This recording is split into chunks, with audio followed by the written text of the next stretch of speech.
Welcome. This is the OMM podcast, the realest and most authentic podcast you're going to hear in your entire life. My name is Kilo, and today's episode, we're going to talk about family business. So let's get into it. Tell me, have you ever had a family member or a friend that you considered a family member so close that at one time in your life, you couldn't imagine your world without them? You laughed together, shared pain together, made memories together, fought together, argued together, shared clothes and hobbies together. Like, if you were in a bind, that's that one person you would call because you know that they have your back. Then fast forward to today, and those same family members are strangers. A situation that is common that might have brought you to that space in life is that you had a falling out because you went into business with that person and through a series of wrong decisions, blame each other for its failure. That, or maybe they betrayed your trust. You had expectations on how they would have operated in certain situations in regards to your relationship, but they chose greed, lust,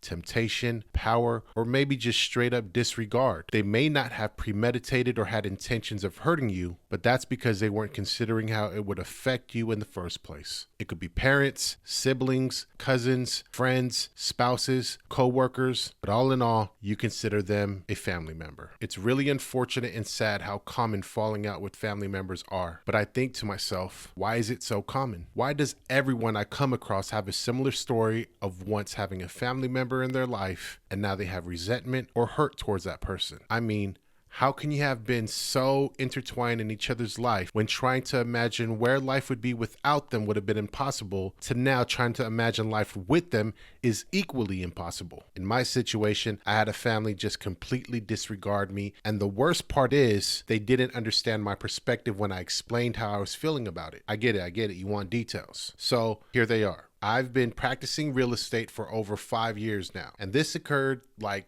year 3. I was confiding in this family member on the difficulties of executing my job as a real estate agent when dealing with other family members. I say this because expectations typically are adjusted higher when doing business with family members because of the care and detail that is assumed because you are a family member. I didn't mind, I understood, and actually I welcomed it. It didn't mean it wasn't difficult, and so I confided in a family member I thought I could trust. One of the situations early on was I was speaking with a cousin of mine that I was in business with about selling his home, and he assured me that 100% he would be giving me the business. So if you know me, I'm far from a naive individual. These conversations happened over the span of 4 to 5 months with at least 6 to 7 conversations. So it wasn't just he told me and I believed it and we went forward. No, this happened after a long period of time. And each time we talked, it was the same response. It was, I got you. I wouldn't give the business to anyone else. Your family. Fast forward, my girl was scrolling through Facebook, and in her feed, she sees he posted that they sold their home.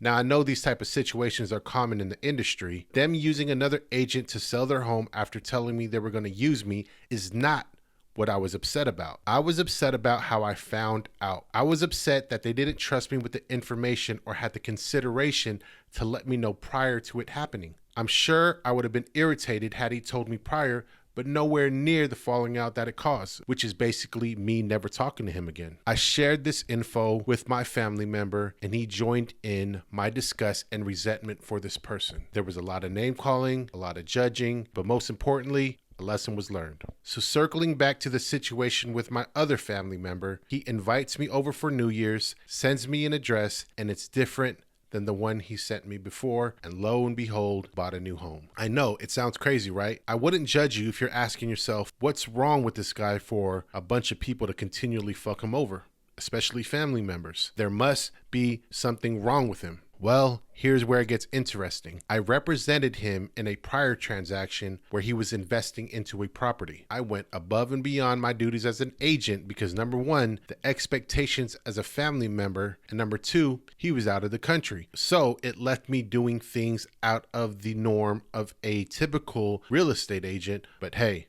family, right? That property ended up closing $20,000 below list price and gaining over $150,000 in equity in 2 years. Grand slam, right? Apparently not. Do I know the reason why he left me out in the cold? No. The only explanation I ever received was, at least I told you. So again, why are there so many fallouts with family members who you had a deep, deep love for? Well, through all my research and reflection and all the years of letting it sit inside of me, I finally figured it out. And it's expectations. When you have expectations, it becomes the root of disappointment when the person falls short of them. You must, to some degree, take accountability for the person you imagine them to be, despite all signs pointing towards that character or identity.